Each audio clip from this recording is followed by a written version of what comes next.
ಸ್ನೇಹಿತರೆ, ಎಂದು ನಾವು ಮಾತನಾಡೋ ವಿಷಯ ತುಂಬಾ ಇಂಪಾರ್ಟೆಂಟ್. ಬಹಳ ಜನರ ಮನಸ್ಸಿನಲ್ಲಿ ವರ್ಷಗಳಿಂದ ಇರುವ ಒಂದು ಪ್ರಶ್ನೆ ಆಗಿದೆ. ಅದೇನಂತೀರಾ? ರಾಮ ಮತ್ತು ಕೃಷ್ಣರು ಮಾಂಸಾಹಾರಿಗಳ? ಈ ಪ್ರಶ್ನೆ ಕೇಳುತ್ತಿದ್ದಂತೆಯೇ ಹಲವರಿಗೆ ಕೋಪ ಬಂದೇ ಬರುತ್ತೆ, ಕೆಲವರಿಗೆ ಕುತೂಹಲವಾಗುತ್ತೆ. ಅಸಲಿಗೆ ಸತ್ಯವೇನು? ನೋಡಿ ಸ್ನೇಹಿತರೆ, ಶ್ರೀರಾಮ ಶ್ರೀಕೃಷ್ಣ ಬ್ರಾಹ್ಮಣರಂತೂ ಅಲ್ಲ. ಹಾಗಾದ್ರೆ ಶಾಸ್ತ್ರಗಳಲ್ಲಿ ಏನಿದೆ? ಇತಿಹಾಸ ಏನ್ ಹೇಳುತ್ತೆ? ಇವನ್ನೆಲ್ಲ ಶಾಂತವಾಗಿ ವಿಷಯವನ್ನ ಆಳವಾಗಿ ನೋಡೋಣ. ಈ ವಿಡಿಯೋನ ಕಂಪ್ಲೀಟ್ ಆಗಿ ನೋಡಿದ್ರೆ ನಿಮ್ಗೆ ಒಂದು ಕ್ಲಾರಿಟಿ ಸಿಗುವುದಂತೂ ಪಕ್ಕ. ಹಾಗಾದ್ರೆ ವಿಡಿಯೋನ ಅಂತ್ಯದವರೆಗೂ ನೋಡಿ.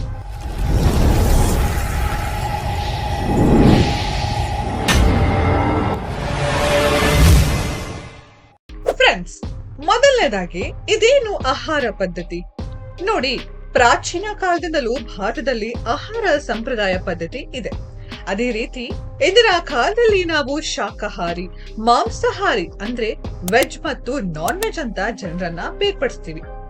ಆದ್ರೆ ಸಾವಿರಾರು ವರ್ಷಗಳ ಹಿಂದಿನ ಭಾರತದಲ್ಲಿ ಇದ್ದ ಪರಿಸ್ಥಿತಿಯೇ ಬೇರೆ. ಆಗಿನ ಆಹಾರ ಪದ್ಧತಿ ಪ್ರದೇಶ, ಹವಾಮಾನ, ಯುದ್ಧ ಪರಿಸ್ಥಿತಿ, ಧಾರ್ಮಿಕ ಆಚರಣೆಗಳು ಇವೆಲ್ಲದರ ಮೇಲೂ ಅವಲಂಬಿತವಾಗಿತ್ತು.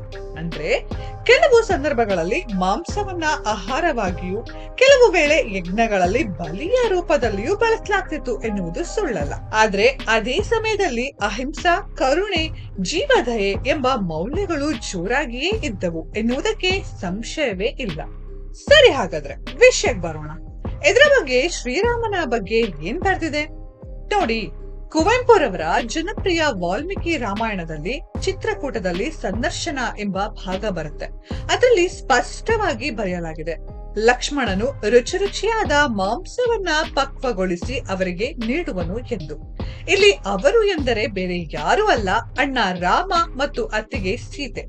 ಮುಂದೆ ಸಾಲು ಬರುತ್ತಾ ಹೋಗುತ್ತೆ, ಅವರು ಅವುಗಳನ್ನ ತಿಂದು ತೃಪ್ತರಾಗುವರು ಎಂದು. ಆದ್ರೆ ನೋಡಿ, ಕೆಲವು ರಾಮಾಯಣದ ಅನುವಾದದಲ್ಲಿ ಕೆಲವು ಸ್ಥಳಗಳಲ್ಲಿ ಅರಣ್ಯವಾಸದ ಸಮಯದಲ್ಲಿ ಮೃಗಯೆ ಅಂದ್ರೆ ಶಿಖಾರಿ ಬಗ್ಗೆ ಉಲ್ಲೇಖ ಬರುತ್ತೆ. ಆದ್ರೆ ಇದು ಮುಖ್ಯವಾಗಿ ರಕ್ಷಣೆಗಾಗಿ, ವರಿ ಅಥವಾ ಅರಣ್ಯ ಜೀವನದ ಭಾಗ ಅಷ್ಟೇ ಹೊರತು ರಾಮನು ಮಾಂಸ ತಿನ್ನುತ್ತಿದ್ದ ಎಂದು ಸ್ಪಷ್ಟವಾಗಿ ನೇರವಾಗಿ ಹೇಳಿರುವ ವಾಕ್ಯಗಳು ಕಡಿಮೆ ಇದೆ. ಬಹುತೇಕ ಪಂಡಿತರು ಹೇಳುವುದೆಂದ್ರೆ ರಾಮನ ಜೀವನದ ಕೇಂದ್ರ ಧರ್ಮ, ಸತ್ಯ, ನಿಯಮ, ತ್ಯಾಗ. ಅಲ್ಲಿ ಒಂದಂತೂ ಸ್ಪಷ್ಟ, ರಾಮಾಯಣದಲ್ಲಿ ಆಹಾರದ ಬಗ್ಗೆ ಹೆಚ್ಚೇನು ಪ್ರಾಮುಖ್ಯತೆ ಕೊಟ್ಟೇ ಇಲ್ಲ. ಮೇಲಾಗಿ ಅವರು ದೇವರೇ ಆಗಿದ್ರು ಕ್ಷತ್ರಿಯ ಕುಲದಲ್ಲಿ ಜನಿಸಿದವರು. ಕ್ಷತ್ರಿಯ ಎಂದರೆ ಬೇಟೆ, ಯುದ್ಧ ಎಲ್ಲವೂ ಅವರ ಕಟ್ಟುಪಾಡು ಆಗಿದ್ದವು. ಆದ್ದರಿಂದ ಇಲ್ಲಿ ರಾಮಾಯಣದ ಉದ್ದೇಶ ಮನುಷ್ಯನ ಬದುಕಿಗೆ ಧರ್ಮ, ಸತ್ಯ, ತ್ಯಾಗ, ನಿಯಮದ ದಾರಿ ತೋರೋದಕ್ಕೆ ಎನ್ನುವುದು ಸ್ಪಷ್ಟ. ಇನ್ನು ಕೃಷ್ಣನ ಬಗ್ಗೆ ಏನಿದೆ? ಕೃಷ್ಣ ಒಂದು ವಿಶಿಷ್ಟ ವ್ಯಕ್ತಿತ್ವ. ಗೋಪಾಲ ಅಂದ್ರೆ ಹಸು, ಹಾಲು, ಬೆಣ್ಣೆ, ಮೊಸರು ಜೊತೆ ಬೆಳೆದವರು. ಶ್ರೀಕೃಷ್ಣನ ಬಗ್ಗೆ ಬಂದ ಕಥೆಗಳು ಬೆಣ್ಣೆ ಕಳ್ಳ, ಗೋಪಿಕೆಗಳ ಜೊತೆ ಕ್ರೀಡೆ, ಗೀತೋಪದೇಶ ಇವೇ ಮುಖ್ಯ ಹೊರತು ಆಹಾರದ ವಿಷಯ ಎಲ್ಲೂ ಸ್ಪಷ್ಟವಾಗಿ ಉಲ್ಲೇಖವಾಗಿಲ್ಲ. ಆದ್ರೆ ಯುದ್ಧಗಳ ಕಾಲದಲ್ಲಿ ಯೋಧರು ಕೆಲವೊಮ್ಮೆ ಮಾಂಸ ತಿಂದಿದ್ದರು ಎಂಬ ಉಲ್ಲೇಖಗಳು ಕೆಲವು ಕಡೆ ಇವೆ. ಆದ್ರೆ ಕೃಷ್ಣನ ಹೆಸರು ಎಲ್ಲೂ ಇಲ್ಲ. ಕೃಷ್ಣನಿಗೆ ಅದು ಪ್ರಮುಖ ಚಿತ್ರಣವಾಗಿಯೇ ಕೊಟ್ಟಿಲ್ಲ. ಇಲ್ಲಿ ಗೀತೆಯಲ್ಲಿ ಕೃಷ್ಣ ಹೇಳಿದ್ದು, ಯಾವ ಭಕ್ತನು ಶ್ರದ್ಧೆಯಿಂದ ಪತ್ರಂ ಪುಷ್ಪಂ ಫಲಂ ತೋಯಂ ಅಂದ್ರೆ ಎಲೆ, ಹೂ, ಹಣ್ಣು, ನೀರು ಅರ್ಪಿಸಿದರೂ ನಾನು ಸ್ವೀಕರಿಸುತ್ತೇನೆ. ಇದು ಏನ್ ಹೇಳುತ್ತೆ? ದೇವನಿಗೆ ಅಹಂಕಾರ ಇಲ್ಲ, ಭಕ್ತಿ ಮುಖ್ಯ, ಪ್ಲೇಟ್ ಮೇಲೆ ಏನಿದೆ ಅನ್ನೋದು ಅಲ್ಲ ಅಂತಾನೂ ಕೆಲವರು ವಾದಿಸ್ತಾರೆ. ಹಾಗಾದ್ರೆ ಈ ಗೊಂದಲಕ್ಕೆ ಉತ್ತರ ಏನು ಸ್ನೇಹಿತರೆ? ಒಂದು ಸಾಲಿನಲ್ಲಿ ಉತ್ತರ ಕೊಡುವುದು ನಿಜವಾಗಿಯೂ ಕಷ್ಟ.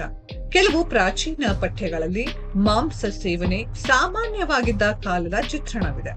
ಆದ್ರೆ ರಾಮ ಮತ್ತು ಕೃಷ್ಣರನ್ನ ಮಾಂಸ ತಿನ್ನುವವರು ಅಂತಲೇ ಗುರುತಿಸಬೇಕು ಎಂಬ ಸ್ಪಷ್ಟ ಹೇಳಿಕೆ ಕಂಡುಬರುವುದು ವಿರಳ. ಬಹುತೇಕ ಪುರಾಣಗಳಲ್ಲಿ ಅವರ ಜೀವನದ ಸಾರ ಮುಖ್ಯವಾಗಿ ಏನು ಅಂದ್ರೆ ಧರ್ಮ, ಅಹಿಂಸೆಗೆ ಪ್ರೋತ್ಸಾಹ, ಮನಸ್ಸಿನ ಶುದ್ಧತೆ, ಜನರ ಒಳಿತು. ಆದ್ದರಿಂದ ಹಲವಾರು ಆಚಾರ್ಯರು ಹೇಳುವುದು, ದೇವರ ಜೀವನವನ್ನ ನಾವು ಪಾಕಶಾಸ್ತ್ರದಿಂದ ಅಳೆಯಬಾರದು, ಪರಮಾರ್ಥದಿಂದ ಅಳೆಯಬೇಕು ಅಂತ. ಸ್ನೇಹಿತರೆ, ಈ ವಿಡಿಯೋ ಬಗ್ಗೆ ನಿಮ್ಮ ಅಭಿಪ್ರಾಯ ಏನು? ಕಾಮೆಂಟ್ ಮಾಡಿ ತಿಳಿಸಿ. ವಿಡಿಯೋ ಇಷ್ಟವಾಗಿದ್ರೆ ಲೈಕ್ ಮಾಡಿ. ಇನ್ನಷ್ಟು ಇಂಥ ಕುತೂಹಲಕಾರಿ ವಿಷಯಗಳಿಗೆ ಚಾನೆಲ್ನ ಸಬ್ಸ್ಕ್ರೈಬ್ ಮಾಡೋದು ಮರಿಬೇಡಿ. ಮತ್ತೆ ಇನ್ನೊಂದು ಇಂಟ್ರೆಸ್ಟಿಂಗ್ ವಿಡಿಯೋದಲ್ಲಿ ಭೇಟಿಯಾಗೋಣ. ಅಲ್ಲಿವರೆಗೂ ಕೀಪ್ ವಾಚಿಂಗ್ ಕಾವ್ಯ ಧ್ವನಿ. ಧನ್ಯವಾದಗಳು.